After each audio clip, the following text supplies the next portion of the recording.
Thank you for tuning in to the latest edition of the 12 Kyle podcast. Whether you're listening during your commute, while working out, or just relaxing at home, we appreciate you. Every download, every listen, and every subscription means a lot. Up next, the 12 Kyle podcast. And so once everybody crossed the street, there was this big circle and Rocky and Mandy started throwing haymakers at each other, not connecting at all. Not connecting at all. And so I think Rocky got one in, and then Mandy hit her with a two-piece, boom, boom, like that. And then, of course, devilish, horny little boys like myself in 8th grade, you know why we're here. We're waiting for the bras to pop. Waiting for the bras to pop. And suddenly, Mandy's bra popped off. And boy, we caught a sight because she was way more developed in the 8th grade than, any of the other girls were. So it was a sight to see. We only caught a glimpse, but we caught enough of a glimpse. And to this day, I can't tell you who won, but that's just some of the shenanigans we had the last day of school, fighting. Ladies and gentlemen, thank you for listening. Thank you for downloading. And thank you for subscribing to the latest edition of the 12 Kyle podcast. I am your boy 12 Kyle. I want to thank you all for tuning in as you do each and every week. Shout out to those of you who are watching on YouTube. Man, check this out. On this episode, what I want to talk about is the last day of school. Now, at the time of this recording, by the time that you hear this, the date that this episode is released, it will be the last day of school in my household. What I mean by that is our daughter, she will be completing her freshman year in high school. And when I tell you that this year has gone by extremely fast, it's almost like we blinked and the year was over.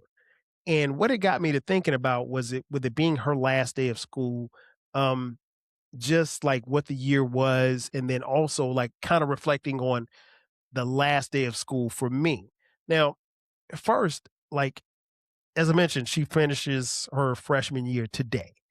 And I'll be honest, not only was it a blur, but it kind of got off to a rocky start. And what I mean by that is not so much as academically, because I don't think she got any, she's had all A's, right? So getting all A's is cool. I mean, it's great, better than me, right? But, socially, it was something different for her because you go from being in middle school to high school, and you're at this high school, and she's at the same high school where her brothers went to school. And, what made it even more dynamic in our household is that, our youngest son, her older brother, Brandon, he was off in college. And so now he's in college. Her other brothers are away. And, it's just her. And it's like for the first time, we only have one child in school, which, I don't even remember the last time that happened. As many of you know, we had 3 boys and our daughter, Skylar. Our boys are ages 26. Dion is 26 at the time of this recording. Cameron is 23 at the time of this recording. And Brandon is 19 at the time of this recording. And Skylar is 14. And so this was something new to just have one child in school. And, she's starting high school and, you only know a handful of people. And while she's familiar with the school, it was just different. So, there was some trepidation on my part, just nervousness. And, I wasn't sure if she'd like the school, even though, it's where she goes to school and everything. But it took a minute, for her to find her, her crew and everything like that. And she settled in. And like I said, work wise wasn't a problem.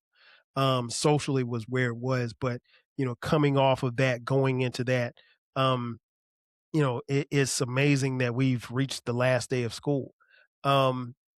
But what's interesting is like making me think about my last days of school. So I wanted to reflect back a little bit. I don't know about y'all, but like one of my most fondest memories of the last day of school were the fights.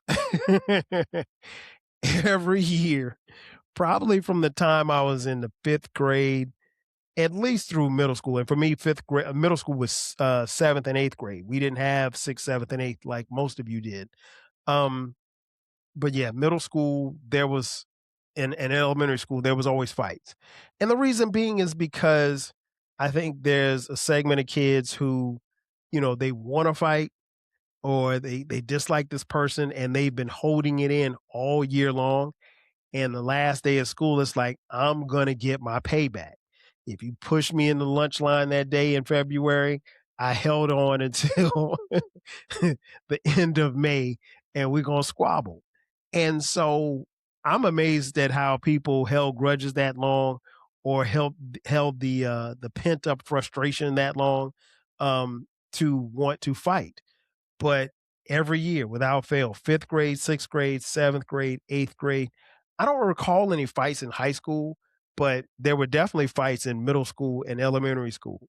And people just they wanted their get back. And I get it, to some degree.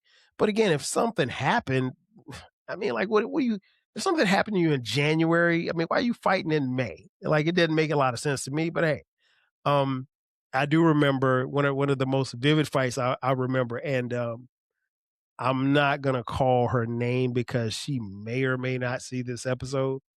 Um, but we had just finished eighth grade, and let's call her Mandy. 'Cause I didn't go to school with any Mandy. So Mandy had a she had a beef with the girl named Rocky, and it was over a boy, of course. And so we're all in the eighth grade. So, I would ride the bus home. But, because I knew there was gonna be fights that particular day, um, I said, you know what, I'm gonna walk home. And it wasn't a long walk, but it was long enough, okay, from my middle school. And so what I decided to do was, me and some of the homies, we were like, okay, well, hey, we know it's gonna be at least we know that Mandy and Rocky are gonna be fighting after school. And we knew of a couple of more, maybe two or three more fights. So it was gonna be some fights. And so the thing was that on the last day of school, people strategically made sure that they did not fight on school grounds because that's the only way that you couldn't get suspended. Um, which I thought was dumb, but I mean, technically, I guess they had to follow the rules. But the rules were if you were caught because okay, let me back up. The thought process was if I fight someone on the last day of school, I can't get suspended. And then like the next year or something like that, they put something in place saying that you could get suspended on the last day of school. And if you got suspended, if you got in trouble on the last day of school, your whatever your punishment would be forwarded into the upcoming school year, right? So kids got smart. They figured out, okay, well, hey, if we fight and we don't fight on school grounds, technically we're not fighting at school. So let's go across the street and squabble, right? So that's what a couple of people did. So the word was going around. This last day of school week, everybody, again, I grew up in Florence, South Carolina. It's hot. We normally got out of school like the end of May, a couple of times the beginning of June, first week of June, but it's hot. And I mean, like, um, I don't mean 80 degrees. I'm talking about it's normally in the 90s. So walking home from school didn't make a lot of sense when you could ride on an air conditioned bus, but hey, we were looking for the fights.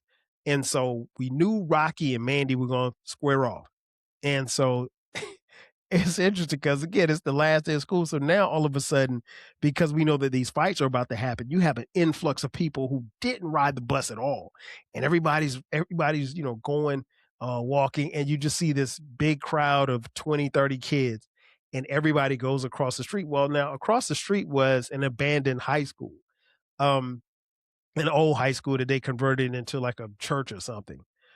Um, and so they get across the street, and there was a big, street or whatever like that. So they cross the street. And so once everybody crossed the street, I mean, like there was this big circle, and Rocky and Mandy started throwing haymakers at each other, not connecting at all, not connecting at all. And so I think Rocky got one in, and then Mandy hit her with a two piece, boom, boom, like that. And then they started wrestling. And then, of course, devilish, horny little boys like myself in eighth grade, you know why we're here. We're waiting for the bras to pop. waiting for the bras to pop. And suddenly, Mandy's bra popped off. And boy, we caught a sight because she was way more developed in the eighth grade than any of the other girls were. So it was a sight to see. We only caught a glimpse, but we caught enough of a glimpse. And even to this day, I can't tell you who won, but that's just some of the shenanigans we had the last day of school. Fighting. I mean, fights. And be clear, young 12 never got into a fight, on the last day of school.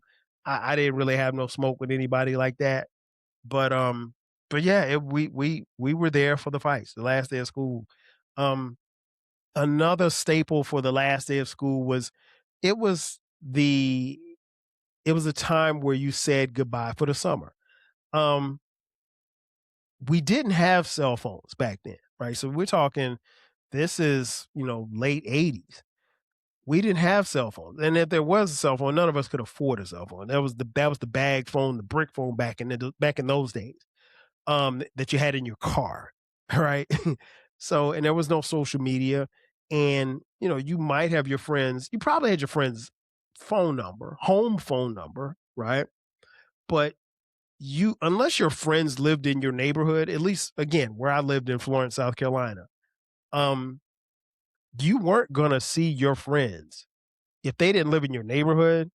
You weren't gonna see your friends again until school started for the summer. I mean, school started, in the fall. Um, so, you know, it was just, it was goodbye. It literally and figuratively was goodbye. And so anybody in your neighborhood you tried to, who wasn't in your neighborhood, particularly girls, you try to get their phone numbers and stuff like that because you wanted to stay in touch. I remember some girls, I remember at least three girls we exchanged addresses. One girl, she was going out of town. She said she was going to write me a letter. She didn't, but she said what she said she was. Um, and then I had I had a girlfriend at the time when I was in eighth grade, and I think she came to Atlanta for the summer, and we actually wrote each other a couple of letters. I do remember that, which is crazy. Um, se Sending a letter back then is wild. Because I mean, like, what are you gonna talk about? But then that makes sense because if you think about it, if you're my girl and we're used to talking on the phone every day, well, guess what we can't do? If you're in Atlanta, we can't talk on the phone because why? Calling Atlanta to Florence was something that we call long distance, and they weren't gonna pay for long distance because let me let you in on a little secret, folks, long distance cost. And a long distance call from Florence to Atlanta might cost you $10 and we ain't had no money. So you had to write letters. So like I said, it was pretty much goodbye for the summer.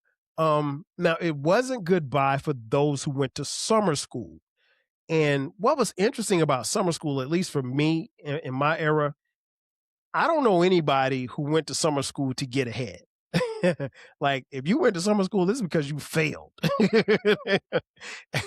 And either you failed a class and you had to pass a class to move forward, or maybe you failed a class and your mom put you in that class for the summer. But those cases were rare. Most of the people that I know went to summer school so they could pass. And, the last thing you wanted to do was fail a class and have to repeat a grade. Nobody wanted to repeat a grade because, um, fair or unfair, you were labeled as dumb. And, I'll be honest, we made fun of kids who failed grades. And so if you got held back a year and, we made fun of you. Like I know I know a couple of people who really should have graduated with me in the class of 1991 from high school, and they graduated in the class of 1992. And it's funny now. It was funny back then. I mean, it's not funny now, but it was funny back then. But yeah, the kids who you saw during the summertime headed toward a school. If you saw any kids walking to school, any kids in a car, in the morning time or something like that, or late in the afternoon, they were going to summer school. And they were going to summer school probably because they failed. Because no one, in my opinion, went to school just to get ahead. That was something that you did, once you got to college because you're trying to graduate on time or you're trying to graduate early or something like that. That didn't happen in middle school, definitely didn't happen in elementary school, and it didn't happen in high school, at least not where I'm from. Um, if you failed, you flunked. And if you failed, you were trying to redeem the failedness. It was also goodbye for your teachers. For the most part, um, when you think about it, each grade that you move towards, you know, that year that you left that particular last day of school, you never were taught by those teachers again. You may see some of them again, assuming they were at the same school as you or something like that, but you would only see them in passing. It was rare for the lady who taught you fourth grade wasn't going to teach you sixth grade, right? But or the man who taught you second grade wasn't going to be your fifth grade teacher or your second grade teacher. They normally stayed in the grades. They didn't move around. So it was also goodbye for your teachers. And so, it could be sad to some degree, leaving the teachers, particularly if there were teachers that you really liked and teachers that you cared about. I tell anybody, the greatest elementary school teacher, the greatest teacher ever in the history of teachers is Miss Nanny's Harris. She's my fourth grade teacher. Also a friend of the family. Miss Harris is the greatest. I don't care what anybody says. I don't even know if Miss Harris is still teaching now. She's probably retired because she's like, Miss Harris got to be in her, she's like the same age as my mom. She's got to be in her 70s, but Miss Harris is the GOAT. And, I was legit sad to leave her class. Um, and honestly, when I look back on it, Mrs. Harris's class was the last time when I was in the fourth grade that I got all A's across the board. I never got all A's again. I'd have A's and B's and stuff like that, but never all A's. Um, so yeah, shout out to Mrs. Harris. Um, so yeah, it was goodbye to your teachers. That is what, the last day of school actually represented as well. Now, once you got to high school, it was a little bit different. I went to Wilson High School in Florence, South Carolina. That's where I graduated from in 1991. Um, the last day of school was a little bit different because you knew that you were going to stay in touch. By this time, you were getting phone numbers and stuff like that. Again, there's still no cell phones. We didn't have beepers or pagers or anything like that. Um, but you stayed in touch. And how did you stay in touch? You knew that you had people's phone numbers. So there were meetups. Sometimes you call your homeboys, call the homegirls. Hey, let's meet up at the skating rink. And my memories of our skating rink in our town was, I remember one night, I think what were we, eighth grade? I think we were in eighth grade. And the homie Rudy, shout out to Rudy. Rudy had us go to the skating rink because he was meeting this girl. This girl she didn't even live in Florence. She lived in like Darlington, which was the next town over. And the only thing that he told us was that she was going to be there and she was going to have on a red shirt, right? We get to the skating rink and there's like 30 girls with red shirts on. And I mean, the place is packed. There's nowhere for us to find this girl. And I wanted to choke Woody out, man, because I spent most of the night trying to find this girl with this red shirt on. And they didn't say, hey, let's meet over by the snack bar. Let's meet over by the rental area. She just said, I'll meet you there. I'll have on a red shirt. And I'll be honest, I don't even know if we ever found that girl. At least I stopped looking after a certain period of time. But yeah, last day of school, it drew meetups. And of course, like I said, we had home phones. So, you wanted to make sure you get numbers. Getting phone numbers was a must. Like if you didn't get a phone number, you were in trouble. Uh, because I mean, think about it. After you played Atari and you played outside with your friends, when the nighttime comes, you at least want to be able to talk to somebody. You got to be able to mac something.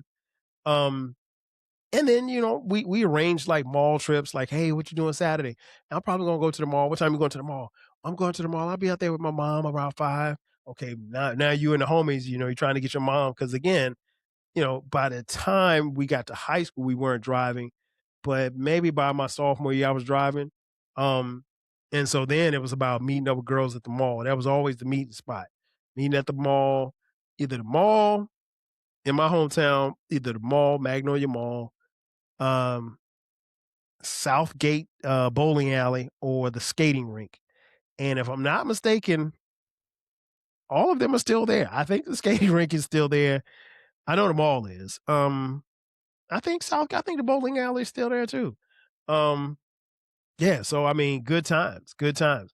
And so all those things kind of still correlated to the last day of school. So now by the time I got to college at South Carolina State University, the last day of school is different, right? The last day of school when you're in college, it's just chaotic. And what I mean by that is when you're leading up to your last days on campus, it doesn't matter whether that's your freshman, sophomore, junior, or senior. It's chaotic because you have to study and you have to prepare, but you also have to prepare to pack your stuff up and move out of this dorm or move out of this apartment or move off campus or move somewhere. You got to, wherever you are, you got to leave unless you just were like a local and you had a spot on campus or you had a spot off campus and you didn't have to leave or anything like that, or you have family in the area. More often than not, you had to have, you know, the pressure of finals, which was in and of itself enough, and then also moving. And, it sounds simple on the surface, but the reality is you have all of this stuff that, excuse me, all of this stuff that you brought to college that particular year, right? And not only that, but what about the stuff that you accumulated throughout the entire school year?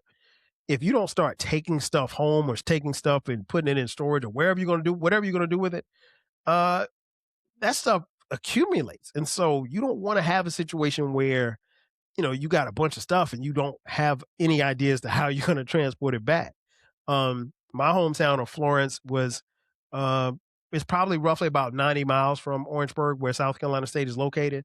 But I do remember my freshman year, the week before we went home, I mean, a week before school was out, went home, got my aunt's Astro van. She had a Ford Astro van, and I drove the Astro van back to Orangeburg, me and my cousin Eric, and we put all of our stuff. We took some stuff home the week before, and we brought some stuff. Then we took all of our stuff, when we came back for good. But yeah, last day of school, last day of class on a college campus is crazy. And here's the crazy part: the last day comes for different people at different times. So my last day of finals might be on a Tuesday, right? So for all intents and purposes, I could leave Tuesday after I take my last final. But my boy Mo, his last day may be Friday.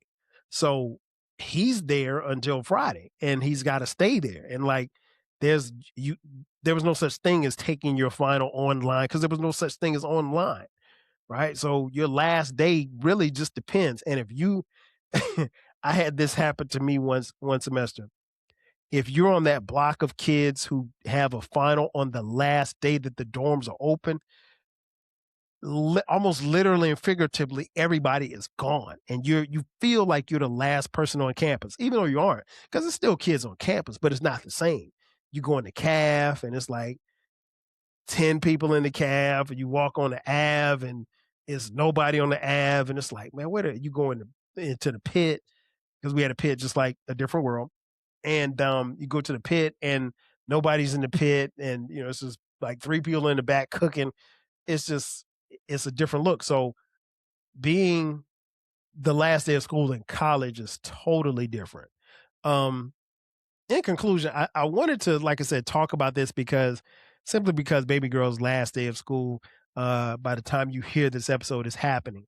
And it was a great year. It was a productive year. It was a year that I think is going to springboard her into even bigger and better things. Because, like I say, academically, she had a great year, but um, she made the tennis team and played varsity tennis and did really well. And she made the JV cheerleading squad, which will be on the cheerleading squad next year in the fall. So that means your boy will be back at those at those football games, with the scrunched up face because I'm watching some terrible football, but I'm out there supporting my baby. And basketball. Oh my gosh, because she cheered in middle school, and middle school basketball is probably the funniest and most frustrating thing that you could ever want to watch. Just watching kids come in the gym, just chunking up threes like they're Steph Curry and shooting air balls is crazy. Um, but nonetheless, the last day of school should be approaching probably for all of you, particularly for those of you who still have kids in school. Enjoy it, relish it, and then the thing I will, leave you guys with is, share some of these stories with your children, or maybe your cousins, or any younger people who are still in school, because everybody's got a last day of school story. I just gave you a few of mine. You should share yours with your people. That's going to do it for me. Ladies and gentlemen, thanks again for checking out this edition of the 12 Kyle podcast. Be sure to subscribe to the podcast. We drop new episodes every Thursday. Also, don't forget about the Rap Soul podcast. That's our music podcast where we talk about music and artists from the 80s and the 90s and the 2000s when it comes to rap, soul, hip hop, and R&B. It is the best music podcast that you've never heard, so make sure that you check it out. Also, check out our website. You can find everything on the website. It's the 12kylepodcast.riverside.com, as well as the Rap Soul podcast.riverside.com. Also, lastly, we have merch. We have merch. Click the link that says merch in the description box, and there you can buy 12 Kyle Podcast t-shirts, hoodies, as well as coffee mugs. We got it for the low. That's going to do it for me. Ladies and gentlemen, thanks again for checking out this edition of the 12 Kyle Podcast. I am your boy, 12 Kyle. I'll catch you guys next time. 5,000. Cheers. Thanks again for listening to this episode of the 12 Kyle Podcast. If you enjoyed this episode, make sure that you hit the subscribe button and share this podcast with a friend who needs the 12 Kyle Podcast in their life. Every listen, every download, and every share helps us grow. Thanks for being a part of the 12 Kyle Podcast community. We appreciate your support. We will catch you next time. 5,000.